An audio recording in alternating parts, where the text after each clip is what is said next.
मैं हूं पारुल और आप देख रहे हैं गुम है किसी के प्यार में का ताज़ा अपडेट। तो चलिए जानते हैं कि आज के एपिसोड में क्या हुआ। कहानी की शुरुआत होती है अदिति और जूही से, जो तेजू के हाथों के छाले पर मरहम लगा रही है। अदिति तेजू से लक्ष्मी के बर्ताव के लिए माफी मांगती है, लेकिन तेजू कहती है कि इसमें उसकी कोई गलती नहीं है।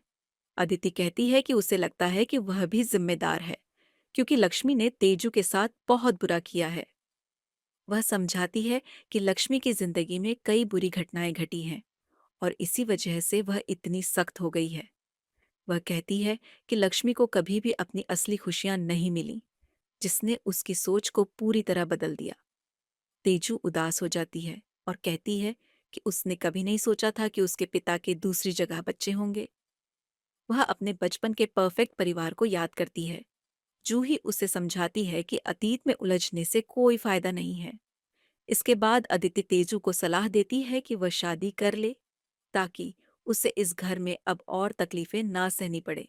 लेकिन तेजू कहती है कि वह मुकुट और वेदांत को अकेला नहीं छोड़ सकती। वह सोचती है कि उसे कोई अच्छी नौकरी ढूंढनी होगी, ताकि वेदांत को अच्छे स्कूल में दाखिला मिल सके।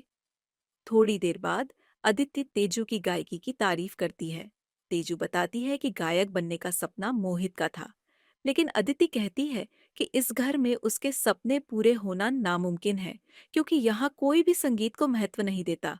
फिर वह तेजू को समझाती है कि अगर उसका पति समझदार होगा तो वह उसके टैलेंट की कद्र करेगा। अदिति की इन बातों से तेजू को मोहित आर्थुराज की याद आ जाती है। इसके बाद अदिति जूही को चिढ़ाती है और कहती है कि कल से उसकी शादी की तैयारियां शुरू हो रही हैं।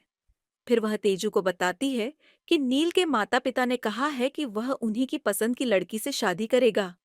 वह तेजू से कहती है कि नील को तैयार करवाने में उसकी मदद करे।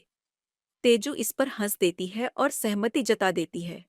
उधर नील बार बार तेजू के बारे में सोच रहा है, लेकिन जब वह उसे कॉल करता है, तेजू उसका फोन नहीं उठाती।